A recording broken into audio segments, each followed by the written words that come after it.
3 premiers jours, n'est-ce pas? C'est vraiment quelque chose en fait dans l'urgence et c'est un peu inspiré du système de Hooligan. C'est une sorte de carton classifié.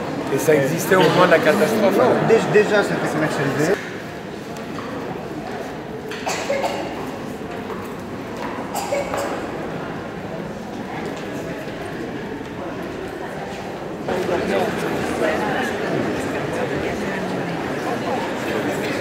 Monsieur Christian Sauter, adjoint au maire de Paris, chargé de l'emploi, du développement économique et de l'attractivité internationale.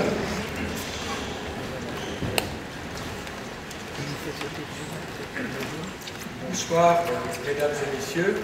Je voulais dire combien Paris était fier de cette exposition consacrée à la renaissance du Japon après la catastrophe du 11 mars. Vous êtes supposés parler tous le français, c'est magnifique, d'ailleurs vous êtes tous, pour beaucoup, des Japonais plus français que des Français. Et je voulais remercier les organisateurs, notamment M. Watanabe, qui se cache quelque part, il est là, M. Watanabe, mais aussi M. Kenzo Takada, qui a joué un rôle extrêmement important dans l'organisation de cette exposition. Il nous le dira dans un instant. Et si vous avez eu l'occasion de parcourir cette exposition qui est non seulement forte d'émotions, mais riche en informations. Riche en informations sur d'abord la triple catastrophe, la catastrophe du tremblement de terre, la catastrophe du tsunami, la catastrophe nucléaire, qui est une catastrophe humaine, mais riche en informations aussi sur le formidable courage, le formidable esprit de résistance dont le peuple japonais a su faire preuve aussitôt.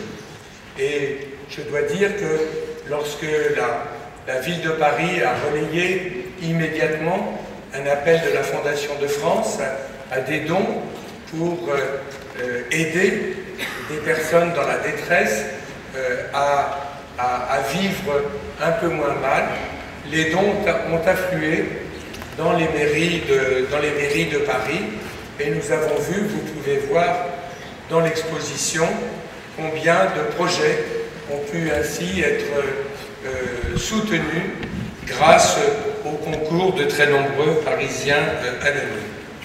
Moi-même, je suis allé une nouvelle fois au Japon au mois d'octobre en mission pour rencontrer des entreprises japonaises et les convaincre de venir investir à Paris. Et j'ai été frappé à la fois par l'inquiétude, mais aussi par l'immense courage de mes amis japonais qui, comme le dit le poète, on ne doit pas céder à la pluie.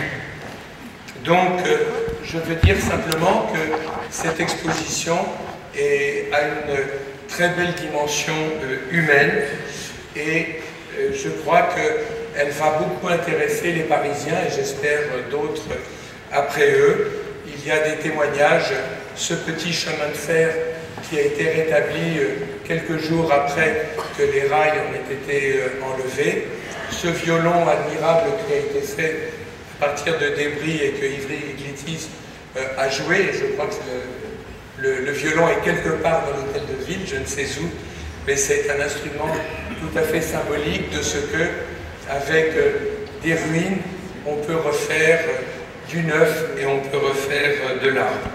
Donc je voudrais simplement dire à nos amis japonais de Paris et à ceux qui sont venus de loin, et aussi à tous les Français qui sont présents, que cette exposition est un nouveau symbole de l'amitié qui unit depuis longtemps la ville de Paris, dans un premier temps avec Kyoto, et puis Tokyo, et puis aussi Hiroshima.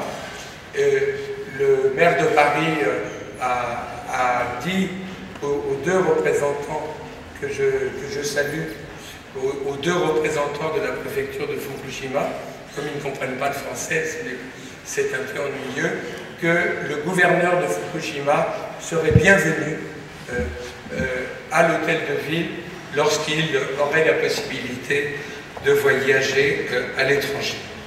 Donc je vous remercie d'être venus très nombreux.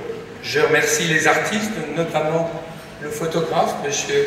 Kazuma Obara, qui a fait des portraits très émouvants et qui, pour une fois, les légendes des portraits sont des légendes qui ajoutent aux portraits, puisque ce sont des réflexions profondes sur la vie humaine.